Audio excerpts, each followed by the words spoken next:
Hello friends. તો friends, કોણ કોણ છોકરા એવા છે કે જે નૂડલ્સ ખાવાની ના પાડે છે? આજે મેં પીયુને કીધું ચાલ તને નૂડલ્સ બનાવી દો, અને એ પણ કોરિયન. પહેલી વાર ટ્રાય કરી કે કોરિયન નૂડલ્સ લઈએ તો શું કહે છે બેન, એને મોઢે સાંભળો.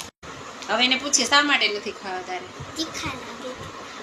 તીખા લાગે એમ કે છે. તો ક્રંચેક્સ તીખી વેફર ખાય છે, એ તીખી નથી લાગતી.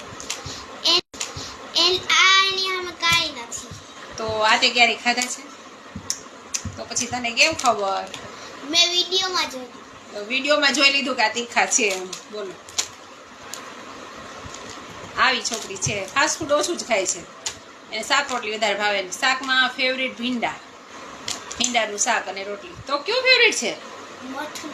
હવે મઠનું ફેવરિટ થઈ ગયું. આ પેલા ભીંડા હતું. ને પીઝા ના ભાવે. પીયુને પાવવાળી કોઈ વસ્તુ નથી ભાવતી. પાવભાજી એક ભાવે છે, બાકી પીઝા ના ખાય. હા બસ, એટલે અમુક ફાસ્ટ ફૂડ ખાતી જ નથી. અને કોરિયન નૂડલ્સ ની ના પાડી દીધી. બોલો, છે કોઈ છોકરા એવા? અમારે આ બેબી છે.